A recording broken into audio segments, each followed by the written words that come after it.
옛날, 아주 먼 옛날, 아주 작은 하동이 있었습니다.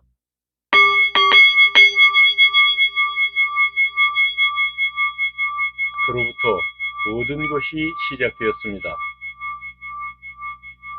이제 그 아름다운 이야기를 시작하겠습니다.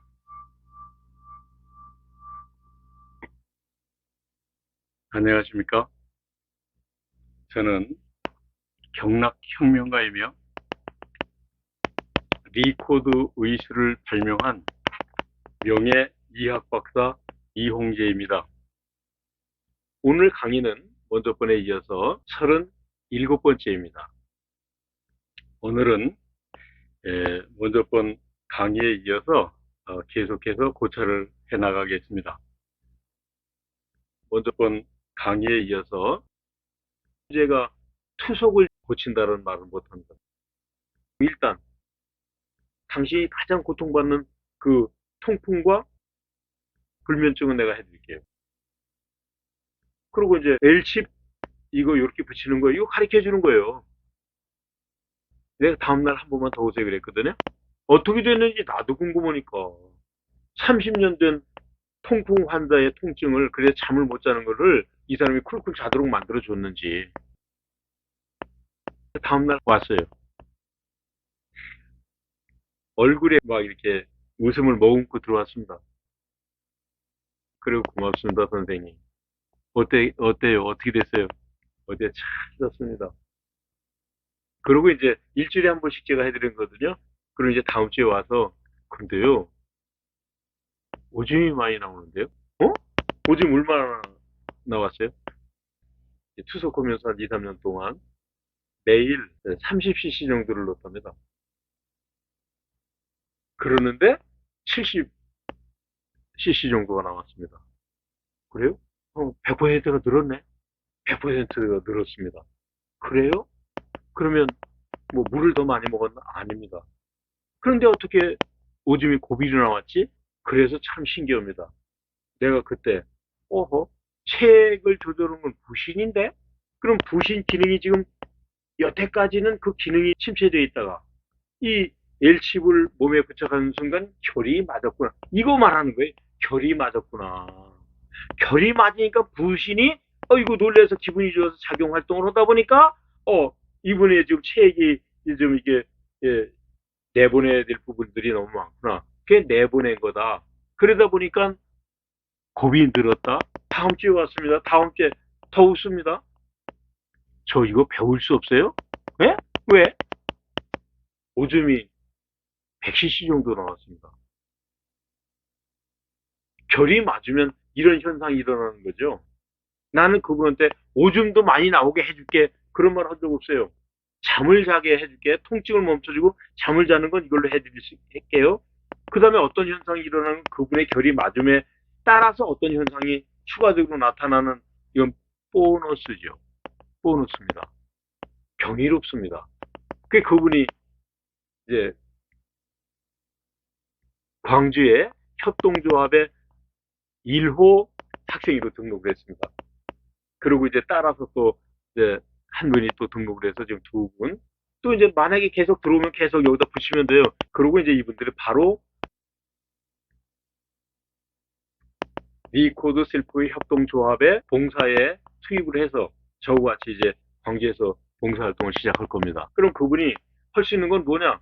결맞음 기술, 결맞춤 기술을 저는 이제 교육한 거고, 이분은 결맞음 현상을 예, 또 다른 이제 아픈 사람들에게 우리 함께 이렇게 봉사를 해서 기여를 할 거죠. 그렇게 이제 확산해 나가려고 합니다. 이렇게 되는 거죠. 지금 이제 광주에서는 거기 하루에 한 20분 오시고 또 그러고 이제 이렇게 오셨던 환자분들이 내 몸이 좋아졌어요. 그리고 옆에 지인들에게 알려가지고 이제 참여를 하시는 거 되겠죠. 그렇게 성실하게 하려고 그러고요.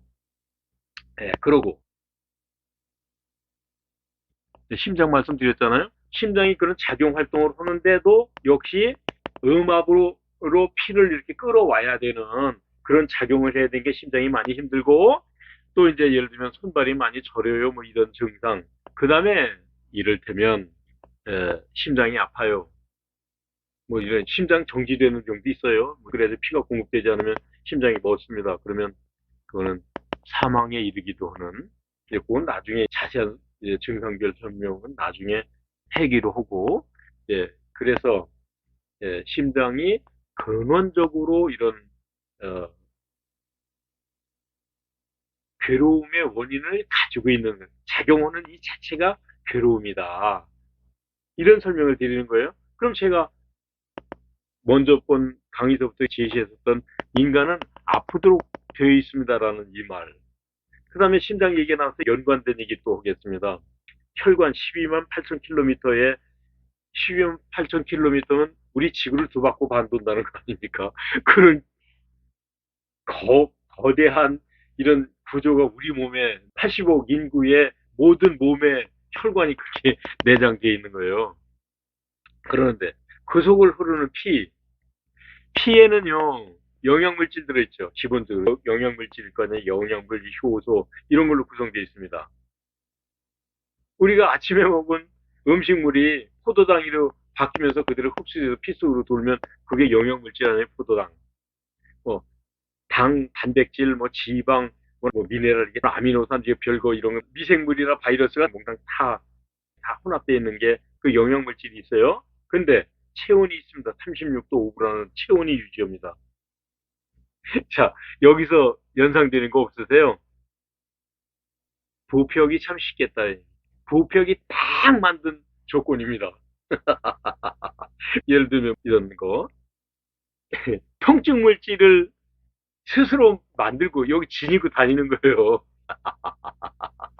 그러고 혈관으로 음압으로 따르는 게 정맥이에요. 음압으로 이렇게 딸리는 정맥은 그래서 따라오기 쉽도록 피부 쪽으로 이렇게 와요. 피부 쪽으로.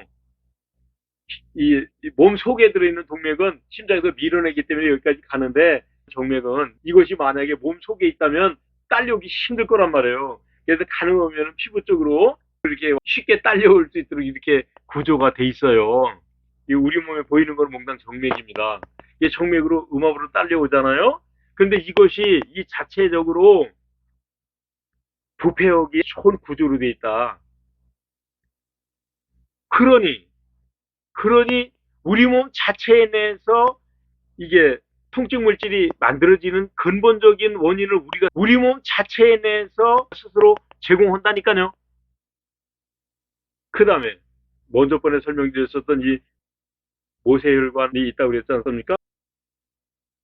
우리 몸에서는 산소를 옮겨다가 여기에서 동맥 끝에서 모세혈관의 이 조직이 나간 그 혈액에 세포에다 영양분도 제공해주고 그다음에 산소도 공급해줬잖아요.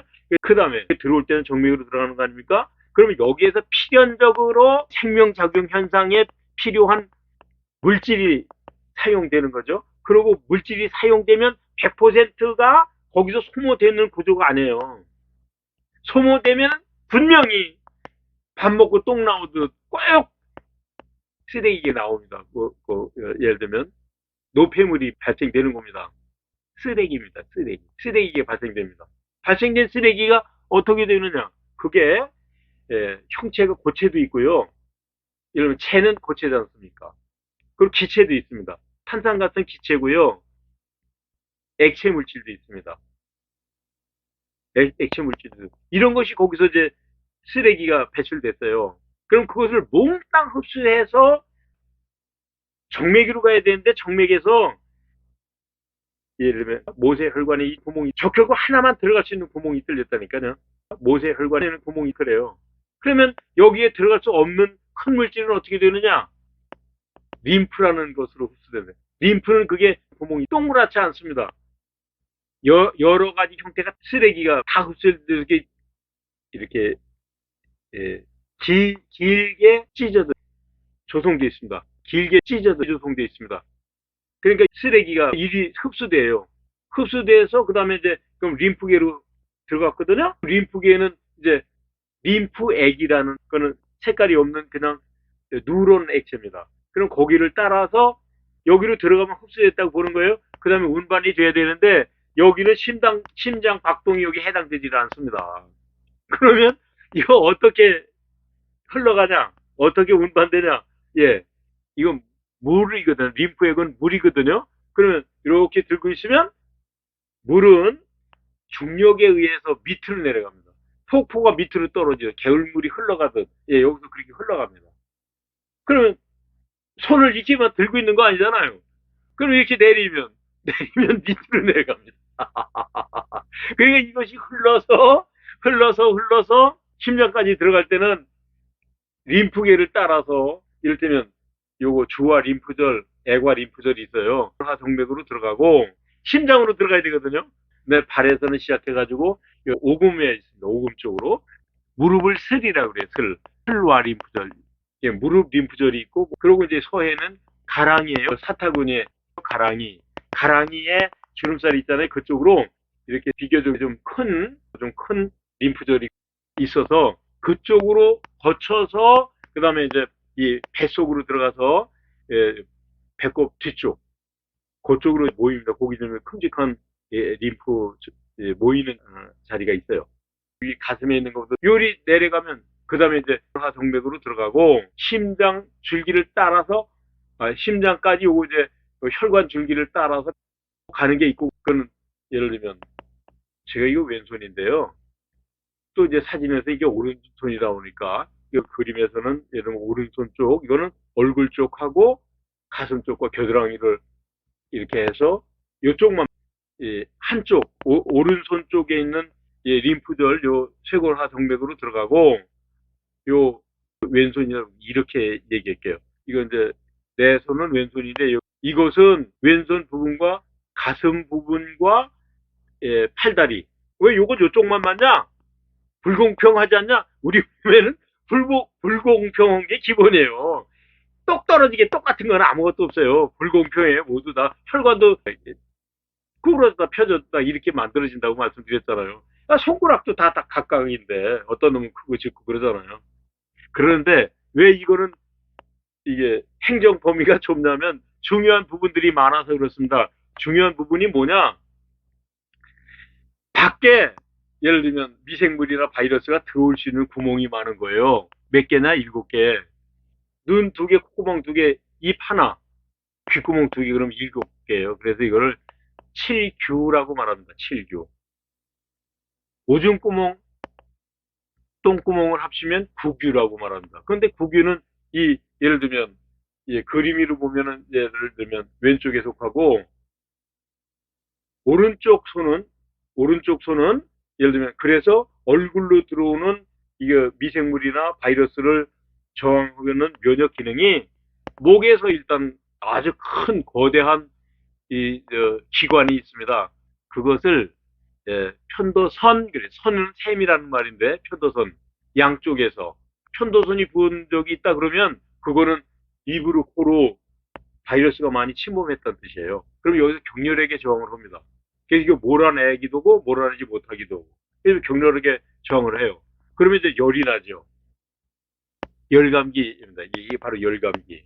그리고 콧물감기, 이게 코로 들어온 것이 여기서 이제, 예, 예를 들면 물이 나오는 그런 구조로 많이 발생하고 있는 거죠. 목이 아픈 거, 인후종통 이런 거죠. 그리고 이제 기침이 난다. 그건 이제 폐까지 전이가 됐단 말입니다.